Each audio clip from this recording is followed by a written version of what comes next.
Malcolm-Jamal Warner's album Hiding in Plain View is a poem-driven, musically atmospheric album exploring visibility, resistance, identity, cultural introspection, all delivered in Warner's signature spoken word style.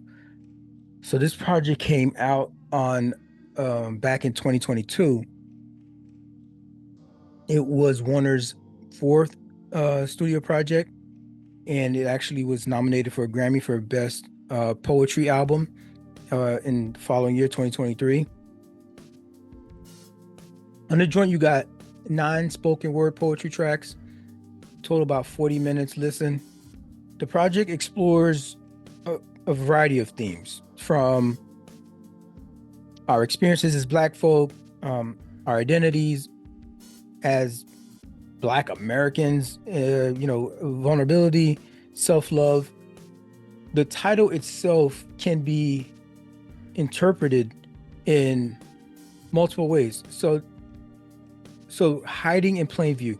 When you listen to the very first track on this joint, he kind of sets this up. Where is it? Do I have the lyrics up here? So there's reference to him. Okay, so he's a long time. We know him as an actor, right? A long time, Cosby Show, bunch of other appearances. But he probably at that point maybe felt like, he wasn't getting it, some other talents that he had wasn't getting recognition. So this is his poetry, his music, right? And so the thing that we saw on the surface is, this actor guy, good looking actor guy, and beneath there is just so much more. And the analogy would be, well, the album feels like it's a dedication to Black boys and Black men. It's dedicated to them. So it's like throughout the project, there's a bunch of like encouraging things for Black men directly. There's encouraging things for people if you love a Black man, if there's a Black man in your life that you care about, some things that some takeaways for you to like show that Black man that you appreciate him, that you love him, you care about him, and that you will help protect him. And so there's all these messages throughout the project, and he produced a lot of it himself. He has some guest appearances on there. There's other speakers and professors, and I think there's one like professor that's on there, giving almost like a little bit of a lecture inserted right along some of these tracks. Some of these actually have like music backing. That's why I mentioned when I was like, he produced most of this. Some of them are I think he had 1 or 2 that are a cappella, but it is so beautiful that he's able to tie in, like, it's music in the background, but it's like it's an accompaniment. It doesn't have to. You don't have to stay on the specific flow of whatever that melody may be, because you're doing your thing with the poetry. It just adds like this another way to wash down the poetry when you could be listening to, because like if you listen to some poetry and it's just straight up poetry, like when that silent part, that silence is very loud in poetry, and so maybe that's not exactly sometimes the feel the vibe that you're going to go to for a particular bar that you spit in, but the music in this thing dances around his of course his voice is going to be prominent in this entire thing because it's a poetry album, so we want to make sure we want to hear what he's saying, and we want to make sure it doesn't melt too much into the background where the music is not dominating, where the music dominates and the production dominates over the voice. The voice has to be highlighted, and it's well done throughout the project there. So I definitely recommend starting from the top on this thing. He and again, it was nominated for Grammys. It's oriented in love and through poetry, love for Black men and Black boys. So what's not to get behind? He was in lockdown actually when he first worked on this project. So this was 2020 lockdown, as in like we were all on lockdown, right? The pandemic. And the George Floyd thing happens, and there's a lot of the protests. It was the height of the Black Lives Matter and all that kind of stuff that happened during that time. So this is what was going on. His social awareness. Most of his stuff before was a lot of love, relationship kind of stuff, and so it wasn't as um social justice conscious before, but this project definitely had a lot of that one. So like I said, the caring for, loving for, and protecting of Black boys and men is prominent throughout this thing. The opening track is called Love, and it's an emotional framing device that really sets the tone for the journey that's ahead on this thing. And then there's another dope track is Asante Sana. Let me see here. Let me play that joint. Yeah, Asante Sana. This is a fusion of poetry. Um, there's philosophical contributions by Dr. Daniel Black. It's an academic voice guiding the discussion on how society raises boys. It's a reflection on dialogue that's tightly woven into the album's broader healing narrative.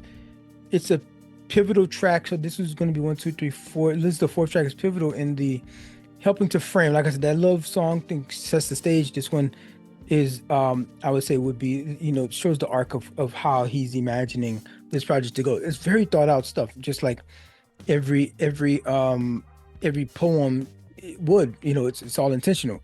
I love how also, like, some of these he does allow the exploration to happen. We have songs that are 6 minutes long, 6.5 minutes. We got 6:51. We have 7:14. And I said song, but I mean there's a lot more that some of these, like there's this one right here, Dope. Dope is 5 minutes and 54 seconds in talking the entire time, in rhyming the entire time. There's no chorus. He's got a music backing on that, but there's no chorus, and he's just going the entire time. So he is fleshing out the idea thoroughly, and like he ain't leave no meat on that bone. He ain't leave no meat on that bone. And on a bunch of these. And I love the way, like I said, he sets the stage there. Freaking Asante Sana itself is that's a 7-minute track right there. Black Fist Beautiful. That one's dope. It's just another standout. It just talks about resilience, the protest, the beauty and the resistance and the resilience. This one is rich in imagery and the pride, and all of the affirmations that he recites on that thing. A main takeaway from this, since I landed on it in 2022, is that in his own words, this is a project showing love for his people, for Black folk. It's reflecting all the themes at the time that we were all. I don't know about everybody, but like I was one of them that was out there marching. And then also when I couldn't do that, had to practice self-care and enjoy, well, at least try to cultivate joy, even in faces of those kinds of challenges. Not even just those challenges, whatever challenges is in your life. This was at the time a very bold transition for him. Again, most people thought of him and had this conception of him. He also made some guest appearances on Different World too. So he got nominated for the Grammy for this joint. So people were probably waking up a lot of time like, oh snap, wait a minute, he does music? Oh, he does poetry? You find that out when he gets nominated for something like that. So that's why it's important. So like Renaissance man, truly. So whether you're a fan of spoken word or maybe reflective storytelling, which some of this stuff is just reflective storytelling, and it's to a beat. It's subtle genre bending atmosphere that they set throughout this entire thing. It's a unique experience, and I highly recommend it. It wouldn't be here if they if I didn't think it was good. I wouldn't be reviewing it here. With that said, if you haven't heard by now, I guess I will stop burying the lead. Malcolm-Jamal Warner has recently died.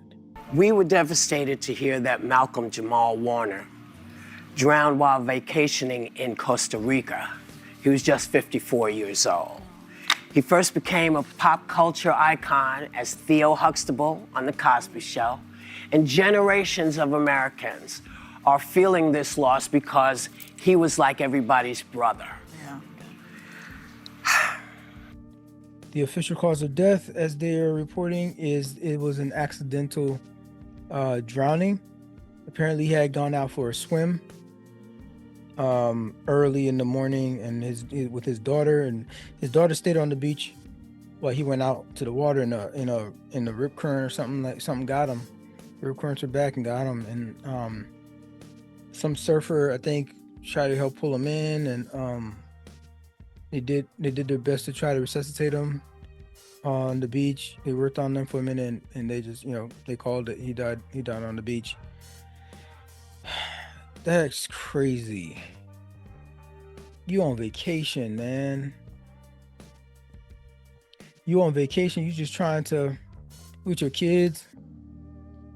Like, that's what all of this is for, right? All of this crap, all of this being tied to these damn companies so we can have health insurance. All this stuff is just so we can at least have a couple of times where we can be reminded that, we can enjoy this planet and this life for the little bit of time that we're here.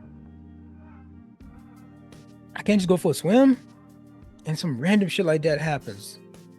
Rip currents in a resort, right? I mean, yeah, it could happen anywhere, but you're at a resort. Like you would this would be the last thing. You bubble proof your life as best as you can. You pay your health insurance, you pay your homeowner's insurance. You diet, you try to diet, keep yourself healthy. You pay your taxes. You're doing the right stuff. And so he rose to fame. Of course, everybody remembers him as Theo Huxtable on The Cosby Show. And then, of course, he made appearances on different world spinoff of The Cosby Show. Man, I need to go back and watch that whole thing. that whole A Different World. That's another tangent. He guest appeared on, I think he guest appeared as Theo on when he was on Fresh Prince of Bel-Air. Was he Theo? Hey, I gotta look that up. Something for you to check out on Terry Lynn Carrington had a tiny desk. This in when was this one? When did that tiny desk come out? That tiny desk came out like 5 years ago, and Malcolm made a guest appearance. Loudly, languishing ladies sing loudly. Church bells ring loudly. Bullets blurring loudly. Deferring dreams like your homie. It ain't no thing. Proudly.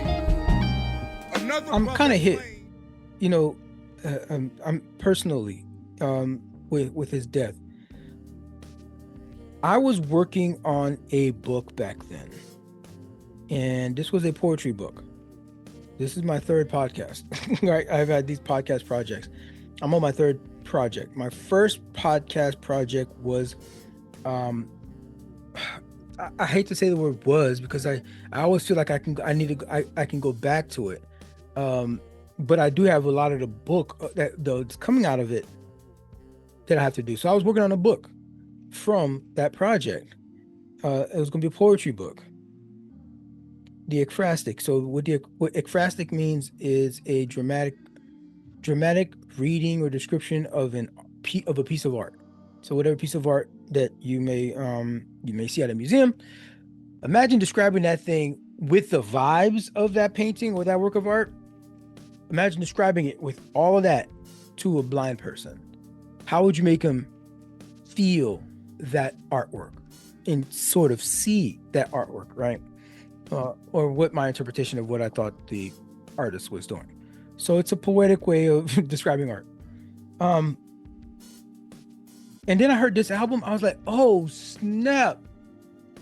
I was like, could you imagine if I get my book together, if I get my joint done, if I get that joint done, maybe I could get Malcolm-Jamal Warner to be the voice, to do the audio.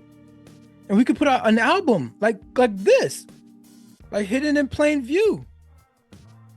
and it would have been my book, the Ekphrastic. It would have been like the album, the Ekphrastic music album, with some production and all that kind of stuff that he did for this, and having him read the poems, and having like a whole rollout where the artwork, I'm showing the artwork, or somehow maybe like partnership with like a museum or something like that. Man, I went down a freaking rabbit hole, and I had this shit on my fucking vision board. That I'm gonna get Malcolm-Jamal Warner.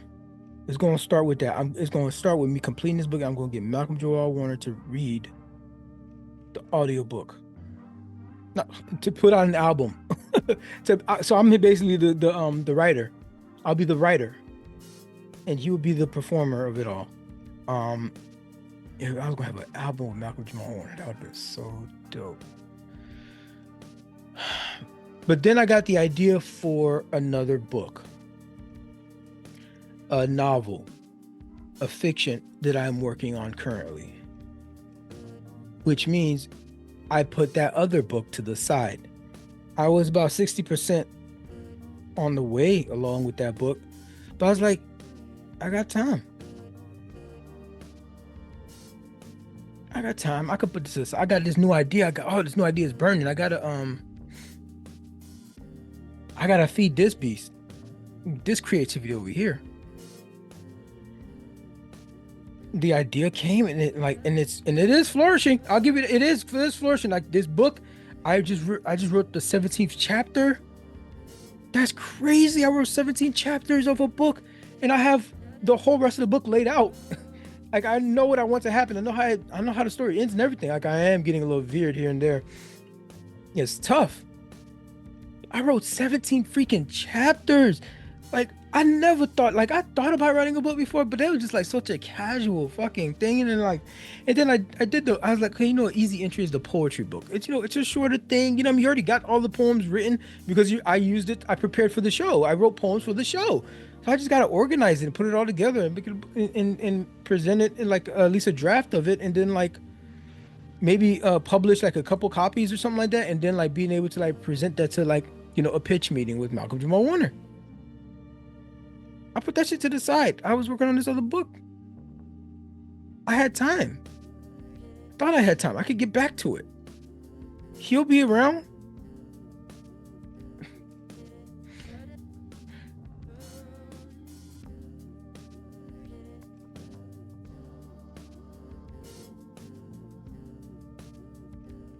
Now the nigga dead randomly. Fucking just drowning.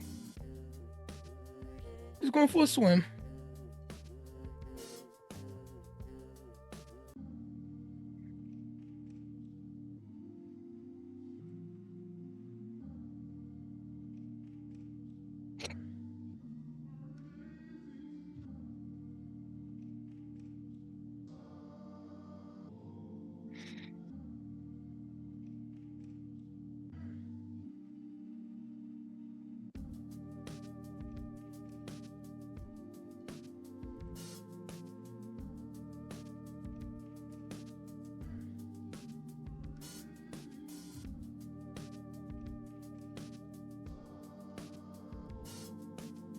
There was a fire in my neighborhood. I said, oh, Lord Jesus, it's a fire.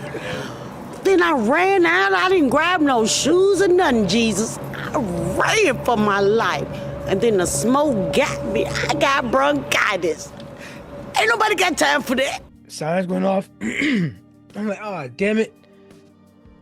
I'm trying to sleep. It's like 3 o'clock in the morning, 4 o'clock in the morning. And I already have a problem with like 4 o'clock in the morning. It's the witching hour for me. I have sleep issues, and if I happen to wake up and I'm like, I feel like my brain is a little bit active at like 2 o'clock, then I'm kind of fine. But like at 4 o'clock in the morning, it's like hard for me to get back to sleep if it's 4. What did I do? I was looking. I don't know why I even looked at the time. I don't have clocks but I probably looked at my phone. Well, I don't know. I looked at my phone, which you shouldn't do in the middle of the night. That hurts you, especially if you're a person with insomnia. At 4 o'clock in the morning, I saw it at 4 o'clock. I'm like, fuck, man, I'm not gonna be able to get back to sleep. Or even if I do get a little bit back to sleep, I'm gonna have to get right up. Like, dang, I wish I could have just slept right through. So more trucks, ambulances and fire trucks I'm hearing. I'm like, yo, it's been like 30 minutes. With like more like new sounds, new crazy sounds are coming from outside. And so I look out the one window, I don't see nothing. I go to the front of the crib and like I see some light flashing at the end of the block. And I'm like, damn it. Okay, you know, it sucks because there's a lot of old people that live around here. So I'm like, maybe somebody died, had a heart attack. There's a lot of old people, right? Half of people are probably like retired, right? And I'm like, okay, yeah, this person died. I'm trying to get some sleep, right? And so, you know, that one person be like, dang, why this joint going crazy? All these ambulance for one person that like might have had a heart attack. Man, get that old dude out of here and go take him to the hospital, right? So to get him the care that he needs, and hopefully he survives. This is what I'm thinking, right? All altruistic on my end, 100%. Nothing to do with the fact that it's 4 o'clock in the morning. I'm trying to get some sleep. I wake up in the morning and I check my phone. So I did end up getting back to sleep. I wake up and I check my phone, and it turns out there was a whole, like I got some alerts from like the neighborhood's app stuff. That was like, yo, there was a fire. And I'm like, oh, damn, right? It was a freaking fire. So turns out it was a pretty big fire. The next day, so that day I walked, the next morning, I ended up walking Coco over around there, and yo, a whole townhouse burnt down. It took the one next to it out with it. And then it took the deck in the back, like, of the third house out with. So there's 3 decks gone, and 2 complete units are just gone. At least that third person, only the deck is burnt down. Like, yo, and I just got to thinking, like, bruh, they were just trying to sleep. They were trying to sleep too. They wasn't trying to do nothing. They was just, they got themselves up into this community. We're in a pretty privileged place. They probably just paying their taxes right. You know, they taking their kids. They don't never hurt nobody. They probably get to charities. They're just doing the best they can in this life for the short time that we're here. And just like that, 4 o'clock in the morning. Ain't nobody grilling, partying, and nothing. It's not like 4th of July or something. 4th of July just came and went. They ain't had no issue. Turns out, it was oil-soaked rags in their backyard. Not in their backyard, on their back deck or something.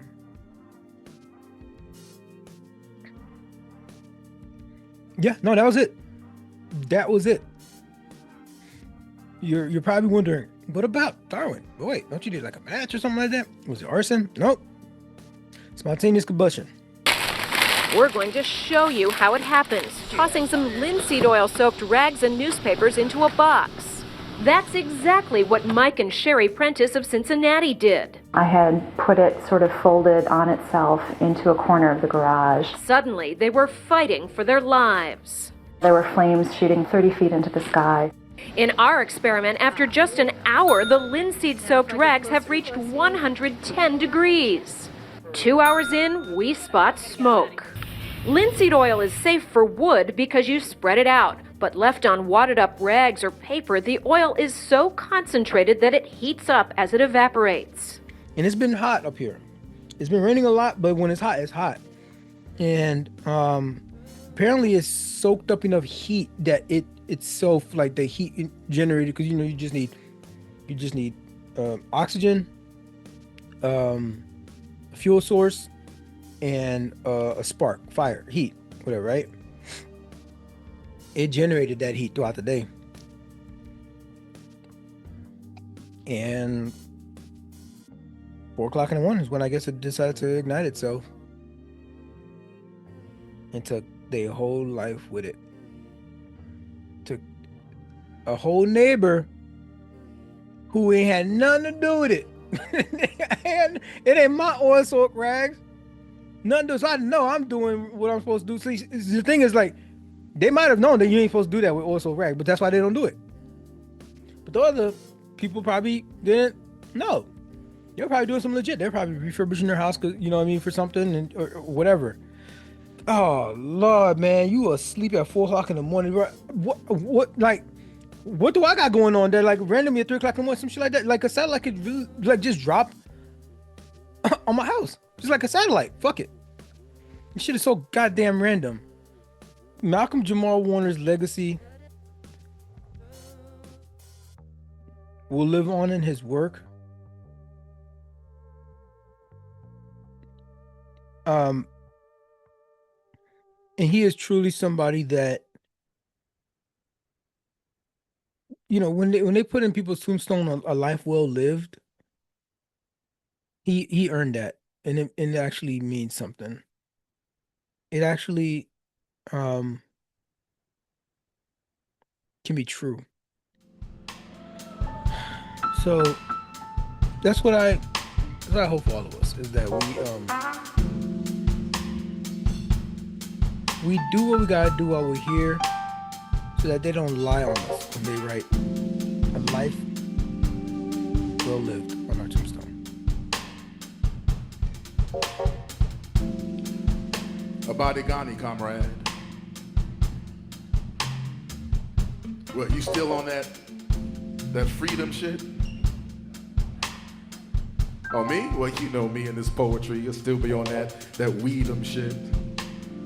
That birthing inspirational couplets and breedem shit. That I spit, cat should heed 'em shit. That words can't break my bones, but if you cut me, Holmes, I bleed 'em. Shit. Atonement for the masses of hard asses and heads that tread on civil liberties in the most uncivilized of fashion is said to be dead. Can we afford to be dumb for free? You see, that's the question I'm asking as I beg for an ounce of truth amongst the aloof surrounding me. My vices are proof that these demons keep hounding me. Reality keeps pounding me, almost astounding me into this strange hypocrisy. You see, I preach the same hope that I'm losing daily, like my religion. But imagine that, preaching the same hope that you're losing. Peep how deeply I bear my soul. You see, I stand on the precipice of this crossroads. It's like I want to give my life to the cause, but which one? It's like ignorance is running so ridiculously rampant, I can't tell if I'm hating or merely debating just for fun. I do know that my heart heaves heavy upon hearing the fluttering hum of the feeble footsteps of fear, stamping out the ferocious flames of our dogged desire and determination to outpace the perilous prophecy our colonizers have programmed to be our faith, and thus our fate.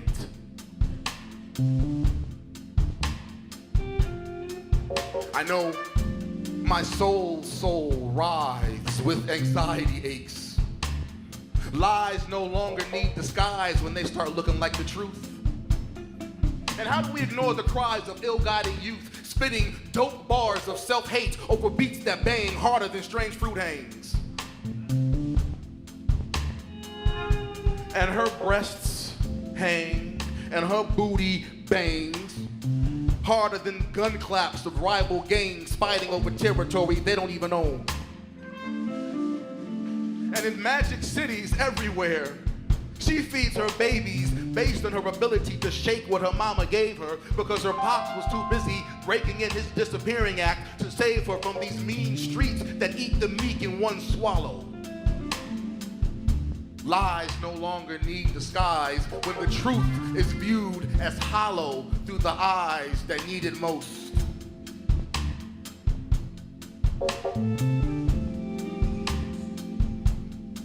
We, descendants of stolen legacies, children of ancestors who cannot be broken, bearers of brilliance and ingenuity, birthers and builders of a culture that has been repeatedly robbed and ransacked to nourish the spiritually famine, much like a black woman's bosom. We will become a pre-existing condition simply because we pre-exist. We who realize we are worthy. We are the guardians. We are the gardeners. We are the soil. We are the toil. We are the protectors of our seeds who need to be protected, who need to see true love and black excellence reflected, not through fame and fortune, but redirected through character and deed. And indeed, it is those of you who stand on the front lines fighting to save the minds of our young, black, and gifted. I salute you because you are an inspiration to me. Because you are the revolution we do not see on TV. You are the revolution. Asante Sana.